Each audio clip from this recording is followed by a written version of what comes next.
Hello and welcome! It is Vintage Super League time once again. I'm Randy Bueller, joined by Eric Froelich, who I'm currently on speaking terms with. We'll see how round 4 goes. I may come out of that one a little salty, I fear. How you doing, Eric? Happens. I'm doing good. How are you?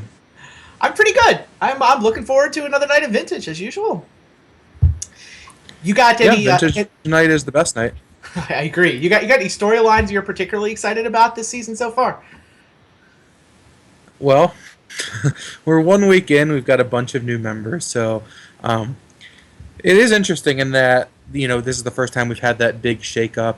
That we don't have just one player getting replaced, and so a lot of the building storylines it definitely changes up. There's definitely more of that new blood feel, and the new blood had a good first week, so it should be interesting to see whether that momentum continues. They got to kind of get into practice shape. Shuhei and Paul and Brian, they got to play these play-in tournaments, and maybe, some of us returning members were a little bit rusty, and I'm guessing it was just more variance, good matchups, and things like that, but I'm trying to make up a storyline here. These guys can play. It's a fair point. They all started off with a win. And I could easily see these guys making a run all the way. Like we saw Ochoa show up last year and just go straight to first place, straight into the playoffs. Maybe one of these guys could pull that off. We've got the old guard, though. You got to give credit to the old guard. I think you're very much a member of the old guard. You've played every season and just crushed it. I mean, 65.8% winning percentage, average finish of a little over second. That's across 4 seasons. And that even counts the times you've tried to play Dredge. Which is also currently happening. Well, yeah. Yeah, that's maybe true. Pull that one up a little bit. The Dredge, go ahead. The Dredge Gambit had not worked out for me prior to last week. I was 0 for the century, and it was good to finally get that monkey off my back. Hopefully get at least one more in the next 2 weeks, and put myself in a decent starting spot out of the gate. Yeah, I like your chances. Wedge, obviously, with just the 1 season sample size, but you and Luis, that is 7 of a max possible 8 playoff finishes between the two of you. So, see if that trend continues.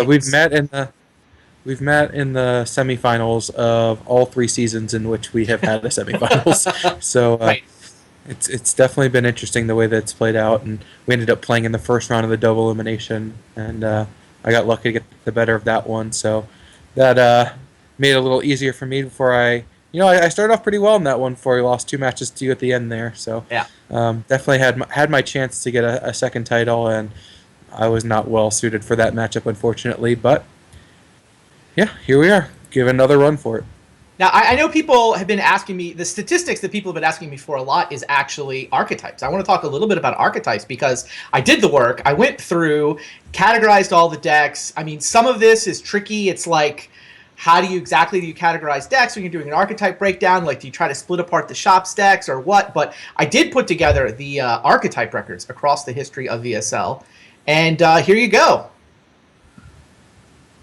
Wow. There's nothing around 50% with the exception of what I'm calling the blue cantrip deck here, which is essentially Delver and Young Pyromancer and Mentor. I just essentially took all of those sort of blue cantrip fueled, like, take advantage of the fact you're casting a bunch of spells decks and called that one archetype. You see Control has done very well. I know you've had success with land still. And then, like, when the combo decks hit the metagame at the right time, they've done pretty well as well. Yeah, I'm responsible for at least half of these Dredge losses, but I'm also responsible for a lot of these blue control wins and workshop wins, so I'll take the good with the bad. Definitely interesting to see Merfolk and Doomsday put up some good numbers. We haven't played them too often. Merfolk being a deck that yourself, me, and David Williams all played the first week of VSL period. True. And since then, it's only been chosen, I guess, 4 other times. So, 9 matches right away in that first 3-week period, and then not too much Merfolk to be seen. Of course, Monastery Mentor kind of jumped on the scene and changed things up a little bit for at least vintage players around the world. Mentor got printed, like, I think during season 2 for us, something like that. And the first Mentor decks got crushed in general. Our early attempts to make Mentor decks work did not do particularly well. Eldrazi will make this list, I suspect, at some point soon. I mean, that's really the new archetype in Vintage right now. The Eldrazi deck is definitely the thing you've got to talk about. It won another tournament last weekend, claiming the NYSE tournament, the Stacks Exchange that Nick Detweiler runs every year. Montolio actually won that. Well-known Stops player on Magic Online won it with a Eldrazi-fueled Workshops deck. So...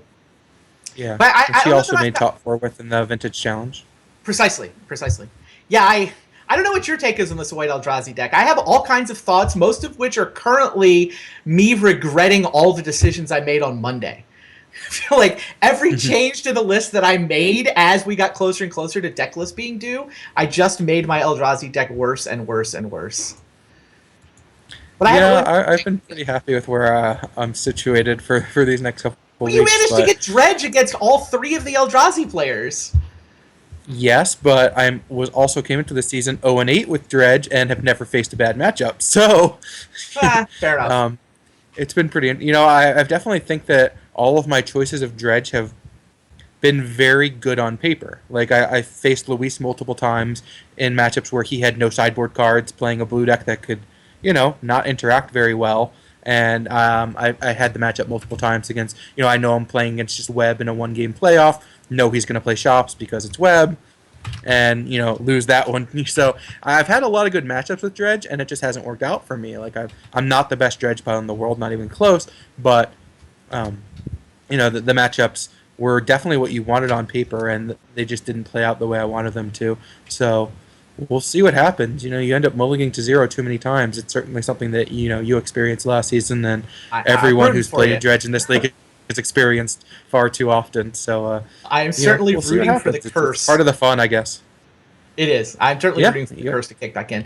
I will say with the White Eldrazi list, for people who are trying to understand what's going on in Vintage right now, I think there's clearly a core of a deck there that's really good. But I think that it's tricky to figure out, do you want all the off-color Moxes for acceleration? I mean, you do, but you also want Wastelands and a Strip Mine, and you also want white mana, I think, to cast, Thalia and Spirit of the Labyrinth, and maybe some sideboard white cards. Like, I've run versions of the deck with Rest in Peace, but Kai pointed out to me, if we don't get to count Cavern as white mana, we have like 8 sources of white. That's not really enough to support a sideboard card like Rest in Peace, and there's no fetch lands in the deck, so it's this tricky balance of how do you actually make the mana work, to the point where there was a deck that took an intentional draw that thought it was going to make top 8 at the Stacks Exchange tournament over the weekend that was just unpowered. It's just like, I have no artifact mana whatsoever, and I have 4 Null Rods in an Eldrazi shell, just a colorless Eldrazi shell without the white mana, but with sort of all the land destruction. And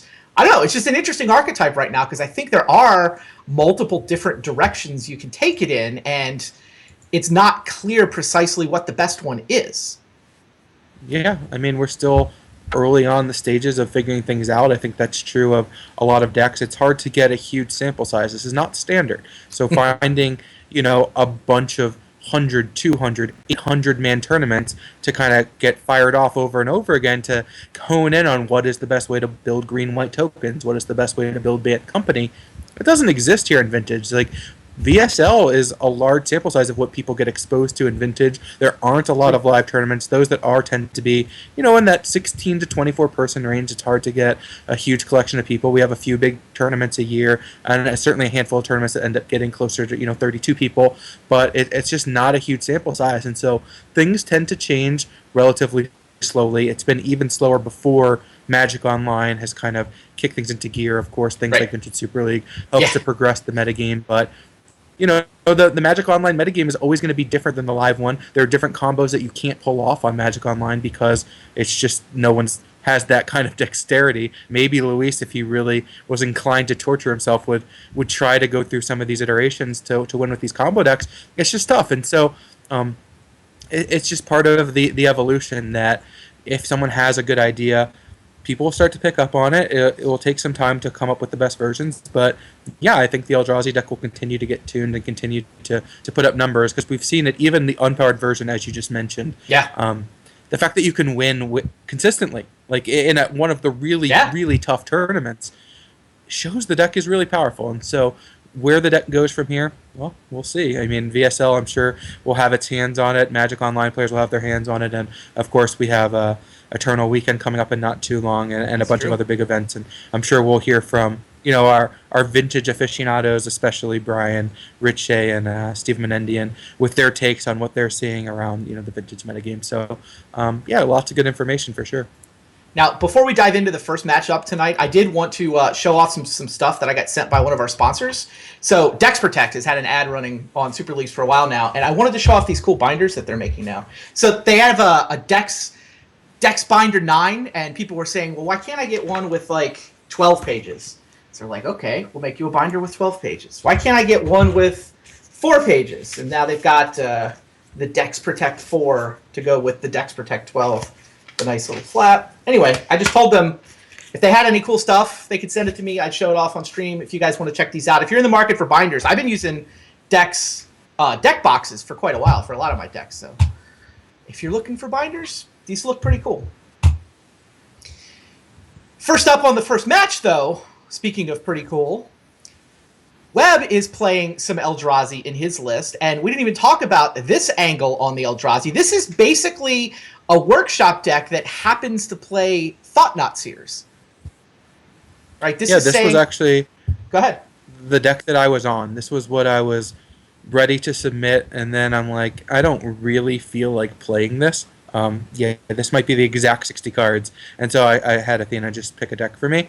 Sure. Because I really didn't feel like playing shops, and I knew there was no chance you would pick shops. But, I think this deck is really strong, of course, as you mentioned. Montolio putting up some big results. I believe this was his 60 at least, if not his 70. No, it looks like his 75 maybe. Wow, is it exactly the 70? I mean, because Ochoa submitted this. Yeah, I think this might be exactly what Montolio had. Well, this was definitely the 60 I had from basically just stolen straight from Montolio in the when he top four the vintage event. Well. That makes sense. And this is basically saying, look, I still got Mishra's Workshop. Now, you can't actually cast a Thought-Knot Seer with Mishra's Workshop mana, but this shell where, okay, the Workshop is powering out Sphere of Resistance, it's powering out Tangle Wires, you still have the Thorns that even the White Eldrazi list have held on to. But it just happens that, okay, I have a deck that makes lots of colorless mana. Fine. Workshop, Thought-Knot Seer is not really a combo, but the rest of the deck still hangs together nice. This is essentially slotting 4 Thought-Knot Seer in where the other Lodestone Golems used to be. I don't know. Yeah, it definitely comes up where you can't cast it. We saw that last week. I was watching Webb's match. Marshall was actually at my house. We were recording a podcast and watching the VSL, and I'm like, wow, Webb has so much mana right now. He had an Academy out into Workshop, and his hand was Thought-Knot Seer. It's like he's not even close to casting this. This is incredible stuff. So I see Montolio in the chat confirming this is exactly the 75 he used to top 8 the Power 9 challenge. So I know Ochoa has been messing around with Workshop decks for a while, so it doesn't surprise me that he saw that one and went that way. God, why? I looked at the best finishing Eldrazi list. So the best finishing Eldrazi list at that Power 9 was the version that had Eye of Ugin along with Mimics and Endless Ones. And I got myself all excited about playing with those cards so that I could actually make my colored mana work. I keep talking about how hard it is to actually cast white spells in that deck. And I don't know. I regret leaving the Wastelands at home. The specter of your bazaars of Baghdad, I'm like, I don't have any Wastelands. I don't have any Revokers. I don't know what I'm supposed to do. But anyway, that Power 9 matches I've played, I haven't had anything that you could Wasteland when I played Dredge, so it's not a big deal. Deal. I accept. I accept your offer. Webb's opponent. I'll just take 2 out of 3 decent draws. Webb's opponent in this first round is scheduled to be Kai Buddha, but Kai was not able to be around right now to play his match. So we're instituted a policy this year where substitute players are a thing that you're allowed to do. I know that you've talked about you might have a conflict next week. I don't know. I don't need to put you on the spot while we're live, but we are going to allow substitute players. Kai has Reed Duke lined up to play for him. So it's Kai's list that he submitted. It counts towards Kai's part of the standings. But just so you guys know, it's actually Reed Duke who is on the other side of the keyboard. And this also means we get Reed Duke in the commentary booth next round. I feel like we should have instituted the rule that the player substitute substituting for you had to be of equal or lesser value, Oh, like an exchange rate program. But for Oh. Kai to get to turn himself into Reed Duke is like pretty brutal. We went from, a guy that you're like, all right, I got a nice cakewalk here, and then you're just playing as Reed Duke. I feel bad for that, but is it lifetime value we go by? Is it current season pro points? No, that's not fair in our league. If we start giving all of us old timey Hall of Famers this incredible value, that wouldn't be fair. No, yeah, I don't know. Kai's great, obviously. Yeah, I mean Reed is certainly one of the best in the game today, but that Kai's a pretty good player too. Indeed. We can throw up their deck list if we get a chance. I think the match is almost ready.